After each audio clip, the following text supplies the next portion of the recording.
So who is Pope Leo the XIV? This papacy a bridge building in an age of fracture. The cardinals and commentators alike were caught by surprise this evening as white smoke rose from the Sistine Chapel. A name was announced that few had placed at the top of their lists. Cardinal Robert Francis Prevost, an Augustinian friar, missionary bishop, a Vatican official, has emerged as Pope Leo XIV, first ever American pontiff in the Church's 2,000-year history. Born in Chicago in 1955, his biography defies easy stereotyping.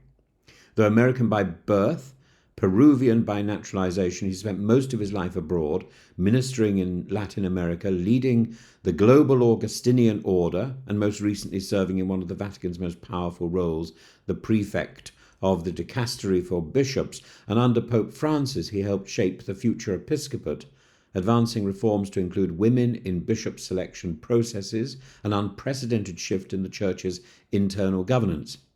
This is not a man of the limelight. Rather, as those who worked with him attest, he's a quiet reformer, a moderate pastoral and bishop devoted to community. In many ways, he is Francis's man, but without the media magnetism or the political bravado. A man who walks softly, but now wears the shoes of the fisherman. His choice of papal name is telling. Leo XIV aligns him with Leo XIII, the 19th century Pope of Rerum Novarum, who transformed Catholic social teaching and opened the Church to the modern world.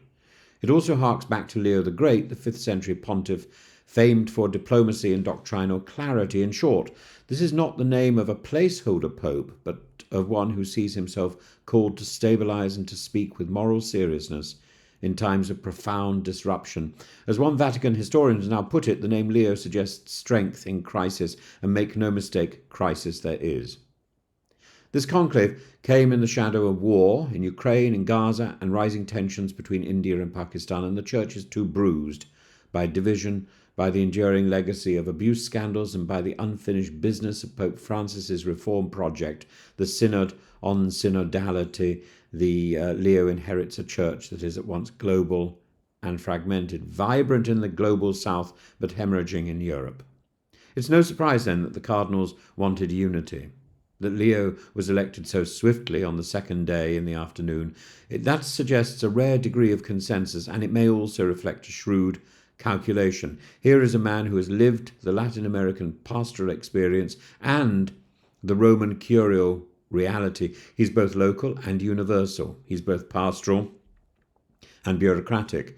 He's no firebrand. On issues such as women's ordination and abortion, he holds to conservative doctrine, but his emphasis in public statements lies not in prohibition, but accompaniment.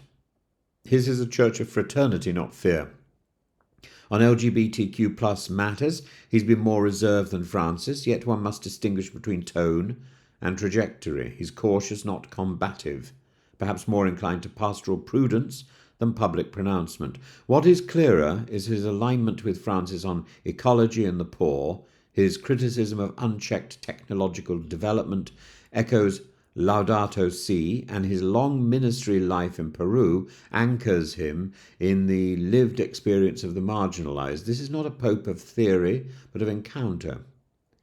Leo XIV steps into a daunting role. He must steer the implementation of the synodal process, especially in the middle of the curial resistance, or in the face of curial resistance. He must address the Vatican's fragile fiscal situation, including the looming pension crisis and the failure of Peter's pence.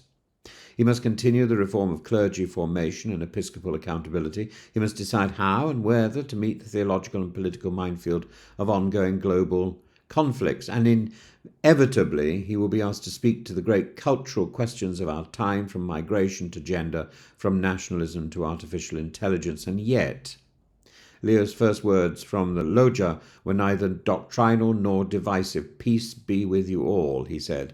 It was not merely a scriptural greeting, it was a call to a church and a world in turmoil. In that moment, Pope Leo XIV gave us his thesis, or the thesis of his pontificate.